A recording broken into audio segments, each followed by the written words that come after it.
This video will review ILP Part 2, Section I, the Inquiry Project Proposal.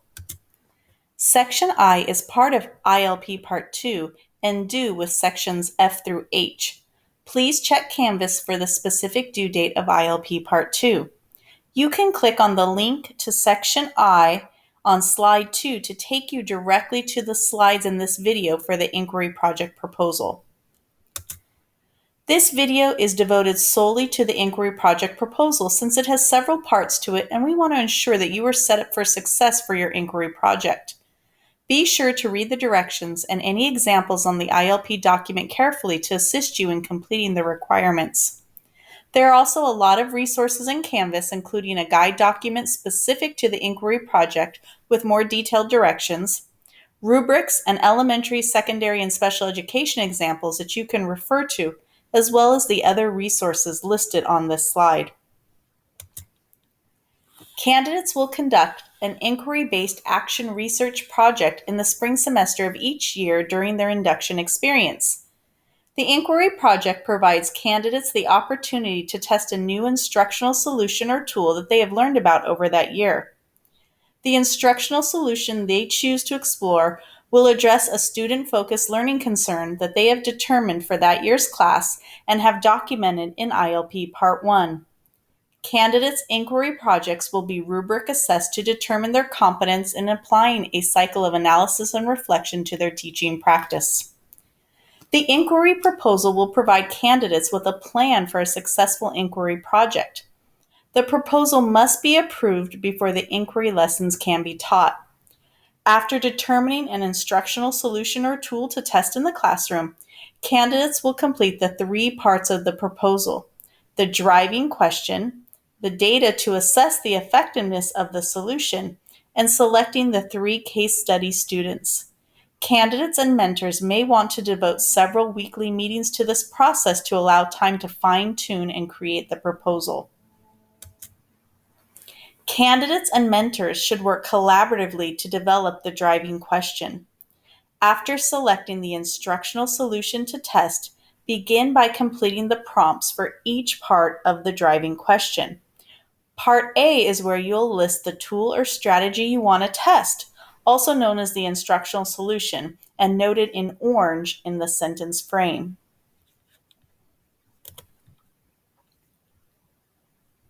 This should have emerged from the professional learning plan.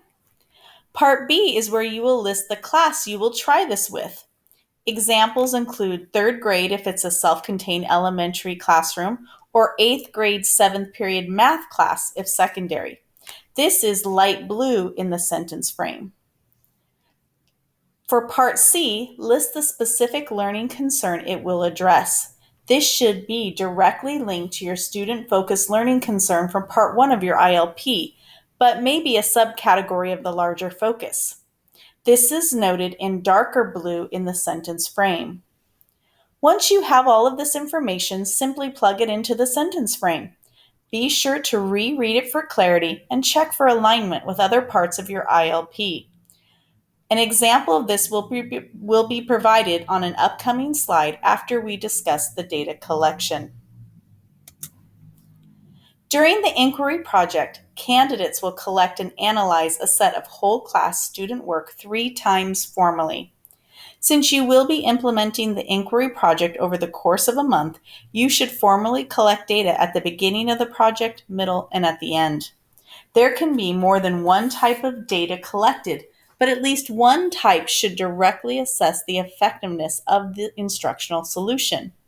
For example, if the instructional solution is an exit ticket to drive future instruction, then the actual exit ticket responses would be an appropriate form of data collection. If more than one data source is used, only one type needs to be analyzed formally. Be sure to list the data source next to where it says list the type of data to be collected, as this is a small box and is easy to overlook. If you need help in coming up with data source ideas, here's a list of possibilities.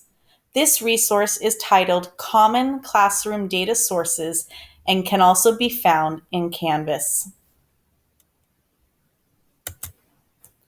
Once you have completed the driving question and determined your data source, it is important to review all aspects of the ILP to make sure that there is alignment in parts 1 and 2. In this example, the student-focused learning concern is that students have difficulty writing cohesive paragraphs. The teacher chose CSTP element 3.4 to focus on, which would help in finding strategies to assist students.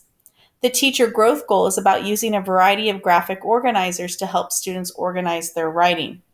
As a result of the professional learning plan, the teacher learned about thinking maps and would like to try this out in their classroom. This becomes the instructional solution and part of the driving question, which is, what effect would implementing thinking maps with my fourth grade students have on their ability to write organized paragraphs? Finally, the data source that directly assesses the effectiveness of the tool would be the students' written paragraphs as part of their classwork assignment. Be sure to check out the elementary, special ed, and secondary examples in Canvas for additional examples that demonstrate alignment. Candidates will identify 3 students to represent specific subgroups within their class. By selecting a subgroup representative and analyzing that student's current learning needs, candidates will gain valuable insights into the needs and current learnings of that subgroup. Therefore, it is important that there is more than one person in the identified group, so a substitute from that group could be used for data analysis if the chosen case study student is absent. Listed on the slide is the criteria for identifying the 3 case study students. You will select a student from the language learner subgroup. This could include students whose primary language is other than English. These students are considered English language learners. Other students included in the subgroup are the students who lack the academic content language needed to demonstrate mastery of the content concepts and supporting skills. These students are considered academic language learners. The next subgroup is special populations. These are students who have been identified as having special needs and have an individualized education plan or IEP, a 504 plan in place, or students who have been identified as GATE. In the case where a candidate does not serve a student with a formal identification, select a student who represents either the subgroup of the lowest performing students or a student who represents the subgroup of the highest performing students. The final subgroup is the choice subgroup. This includes a group of students that the candidate would like to develop a great understanding about their learning. Be sure to specifically identify the subgroup on the proposal, as well as identify the case study student. Examples of this subgroup could include students with behavior issues or students who live in a challenging home situation. Again, keep in mind that your case study student is a representative of a group, so there should be more than one student in the subgroup that you select for your choice subgroup. Once the case study students are selected, list their names in the first column, which is highlighted in yellow on the left here. You can simply use a first name or even initials to identify students. Next, review and list available data on each student to determine their academic strengths, the light blue column, and an area of need as it relates to the inquiry project, this orange column.